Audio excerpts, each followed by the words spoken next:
Right, next we're going to continue in section 9.1 by solving some equations using our multiplication property of equality. Our multiplication property of equality is the exact same thing as our addition property of equality. We've just replaced the word addition with multiplication. Since multiplication and division are inverse operations, they reverse one another. That means that this property is going to work for division too. So again, the important thing is, as we're working through these, is that whatever we do to one side, we do the same thing to the other side. So we can multiply, or we can divide, or we may do both, right, in order to get an equivalent answer to our original equation. So if we look at example 2a here, we have 5x equals negative 20. Right now the 5 is being multiplied by x, right? So we're going to get rid of this multiplication by doing the reverse process. Well, the reverse process of multiplication is division. Right? We actually saw this step back in chapter 7 when we were solving some of our proportion problems. Right? This 5 over 5 cancels because 5 divided by 5 is 1. Right? These are multiplicative inverses.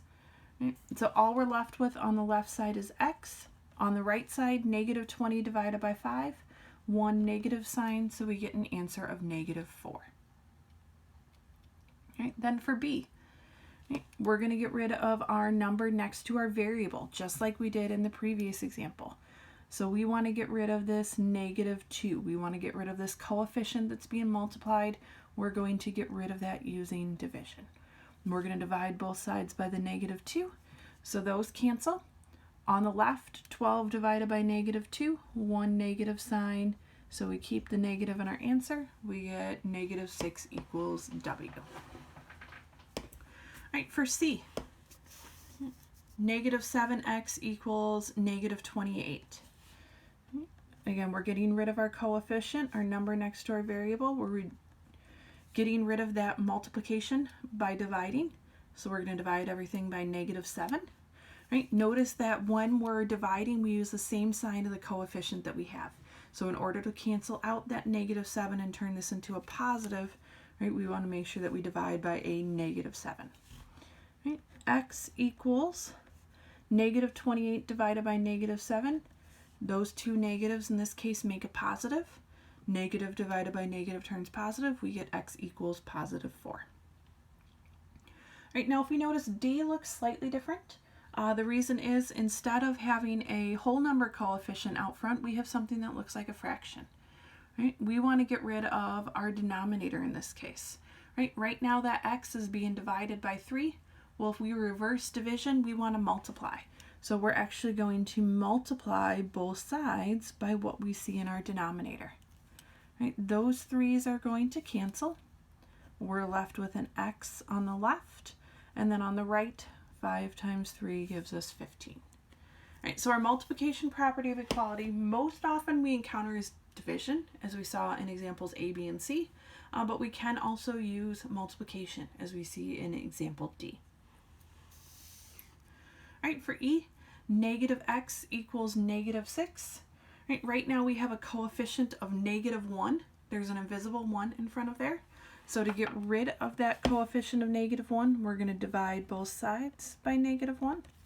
So that negative is going to cancel with that negative 1. X is going to be negative divided by negative is going to give us a positive. Now, we do have one more option. Right? So we do have another option in this case. If we look at our original problem is negative x equals negative 6. Right? In this particular case, because we're dealing with ones, we could choose to get rid of this negative 1 by multiplying by negative 1. So we could multiply both sides by negative 1. Again, those negatives would cancel.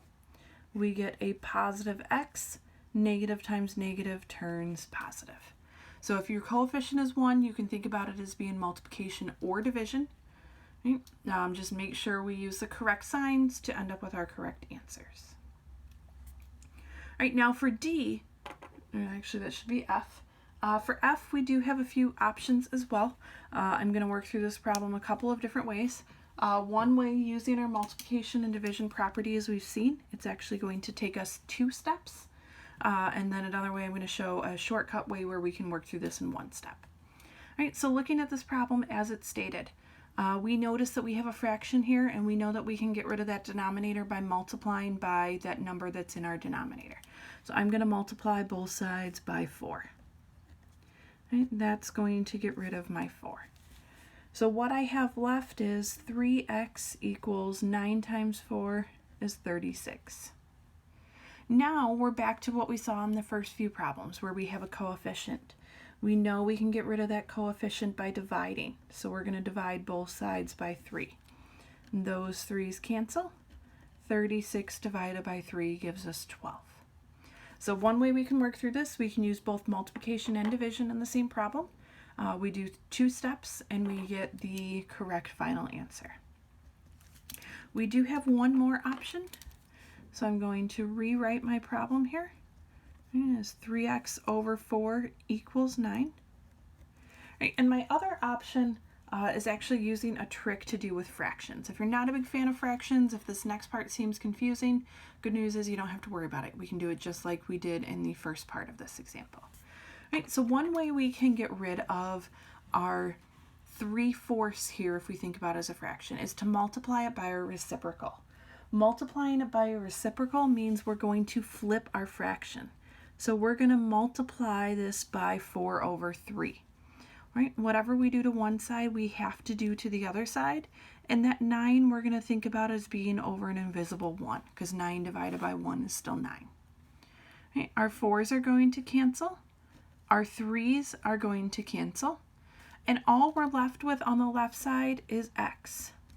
On the right side, for multiplication of fractions, we're just going to go straight across. Again, you can choose to do some canceling or something along those lines. But just to keep it simple, I'm just going to go straight across.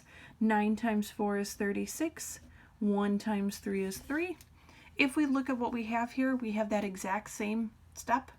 Right? Just looks slightly different. And either way we go, 36 divided by 3 gives us 12. So if you want to be fancy and multiply by reciprocals, if you have more complicated fractions, you can definitely do so. Or if you don't want to, you can do it in 2 steps. The first way that I work through example F, that's really up to you. It's your choice. Either way, we should get the same exact answer.